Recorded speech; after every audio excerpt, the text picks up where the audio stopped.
मी पंचक्षीर स्वामी पत्रकार दैनिक संचार। या ठिकाणी आपण पाहू शकता सीना कोळेगाव धरणातून सोडलेल्या 2 लाख क्युसेक्स पाण्यामुळे आमच्या दक्षिण सोलापूरच्या सीना नदीला मोठ्या प्रमाणात महापूर आलेला आहे। या महापुराचं पाणी जे काही बॅक वॉटर आहे ते वांगी या गावामध्ये मोठ्या प्रमाणात आलेलं आहे। याचा फटका जवळपास वांगीच्या 90% भौगोलिक क्षेत्राला बसलेला आहे। 90% गावाला पुराच्या पाण्याने विळखा घातलेला आहे। या पाण्यात अनेक घरं, हॉटेल, पानटपरी, मंदिरं या 90% पर्यंत बुडालेली आहेत। आपण पाहू शकता किती विदारक परिस्थिती या ठिकाणी आहे। जवळपास 90% लोक स्थलांतरित झालेले आहेत। आपण पाहू शकता किती मोठ्या प्रमाणामध्ये पाणी आहे। जवळपास हे बॅक वॉटर जणू काही नदी वाटू लागले इतकं पाणी या वांगी गावामध्ये आलेलं आहे। आमचे मंद्रुपचे सुपुत्र भाजपचे जिल्हा उपाध्यक्ष मळशीद मुगळे साहेब, सोमशंकर जळकोटे साहेब, आमचे परसू कोळी, आमचे पोलीस मित्र चिदानंद घाले, सतीश सुतार, आमचे मल्लू मुगळे, आमचे गावचे वांगी गावचे सरपंच शामराव हंडे, सिद्धू नंदुरे मंद्रुपचे, सूरज खडाकडे साहेब, आमचे धर्मराज खडाकडे साहेब आणि आमचे भोई समाजचे अनिल पोतुरे, विठ्ठल पोतुरे, बोटीचे मालक दगडू भोई, आम्ही या ठिकाणी सगळेजण बघून पाहणी केलेली आहे। खूपच परिस्थिती बिकट आहे। हे पाणी ओसरायला जवळपास 2 ते 3 दिवस लागणार आहे।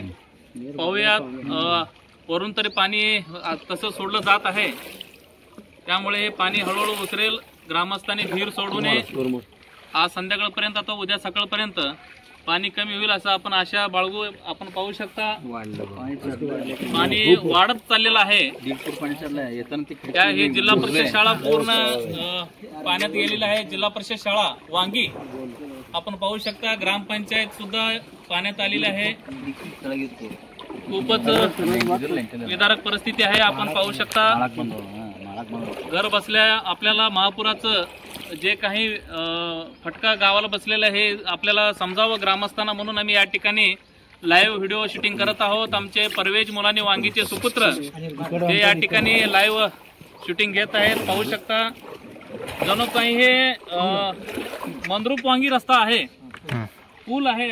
हे पूल म्हणजे नदी वाटत आहे, इतकं भयानक पाणी आलेलं आहे। बघा किती भयानक आहे नदी। जवळपास मला वाटतं 300 मीटर अंतरावर नदी आहे, तरी मुख्य रस्त्यावर इतकं मोठं पाणी आहे। बघा तुम्ही खरीप पिकाची तरी खरीप पिकांना तर पूर्ण जलसमाधी मिळालेलं आहे आणि तसेच बागायत पिकांना सुद्धा पूर्ण पाण्यात गेलेलं आहे। आपण समोर पाहू शकता या ठिकाणी आमच्या वांगीचे जे काही भुई समाज आहे ते मोफत लोकांना सेवा देत आहेत।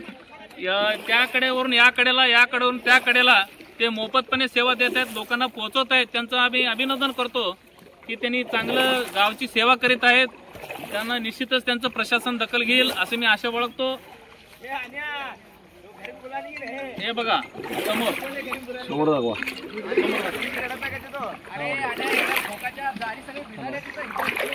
हा चला शांत बसा।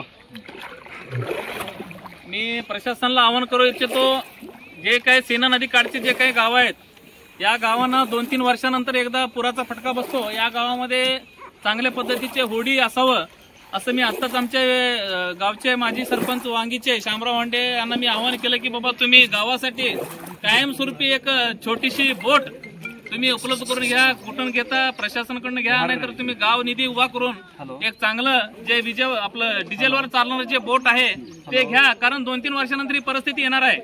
त्यामुळे दरवर्षी असं धोका पत्करणं योग्य नाही।